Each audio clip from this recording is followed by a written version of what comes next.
Mummy जी मैं घर जा रही हूँ, मम्मी की तबीयत ठीक नहीं है, शाम तक आ जाऊंगी। नेहा अपना पर्स कंधे पर टांगती हुई सास सरोज से बोली, ठीक है बेटा, जाते हुए फल लेकर जाना। नेहा के जाने के कुछ घंटों बाद सरोज ने अपनी समधन की तबीयत के बारे में जानने के लिए उन्हें फोन किया। नमस्ते समधन जी, आपकी तबीयत कैसी है? मैं तो ठीक हूँ, लेकिन आप ऐसे क्यों पूछ रही हैं? बहू बता रही थी आपकी तबीयत खराब है, कुछ दिन पहले थी, अब तो मैं एकदम ठीक है। नेहा आने वाली थी, पहुंच गई क्या? नहीं तो, सुबह उससे बात हुई थी, आने के बारे में उसने कुछ नहीं बताया। क्या वो यहाँ आने वाली थी? कह तो रही थी, शायद मैंने ही गलत सुन लिया होगा। रखती हूँ, आप अपना ध्यान रखिए। सरोज जी को समझ नहीं आया कि बहू ने उनसे झूठ क्यों बोला। वो तो कभी उसे बाहर जाने के लिए मना नहीं करती। शाम को नेहा आ गई। अब कैसी है समधन जी की तबीयत? सरोज ने पूछा। ठीक है मम्मी जी।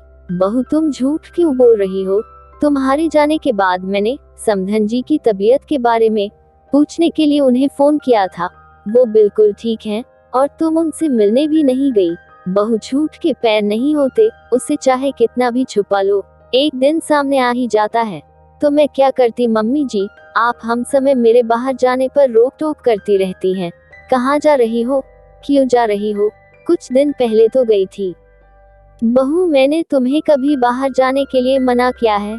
तुम जब चाहती हो चली जाती हो। 10 तरह की नसीहतें देना मना करना ही होता है।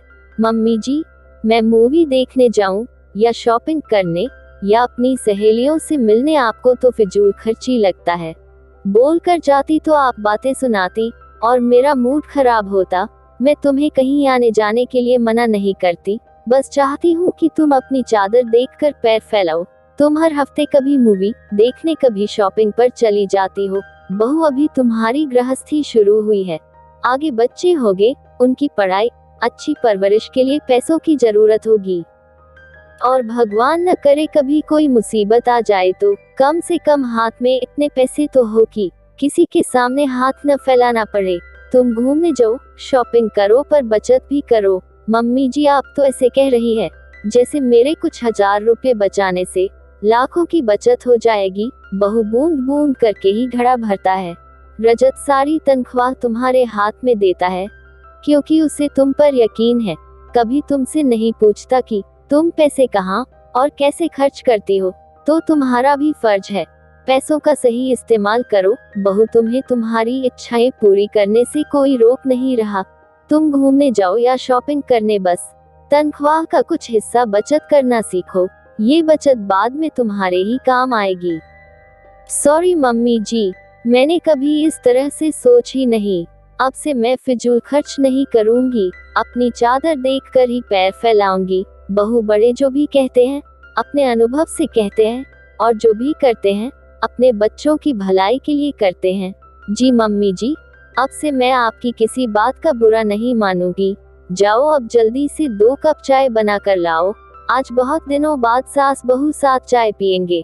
नेहा को जाता देख सरोज जी सोच रही थी, अच्छा हुआ जो उन्होंने नेहा से खुलकर बात कर ली, नहीं तो नेहा के मन में उनके लिए हमेशा कड़वाहट भरी रहती। दोस्तों ऐसी ही ऑसम कहानियाँ पढ़ने और सुनने के लिए हमारे चैनल ऑसम कहानियाँ को प्लीज लाइक करना और अपने खूबसूरत दोस्तों के साथ शेयर करना और सब्सक्राइब करना। धन्यवाद।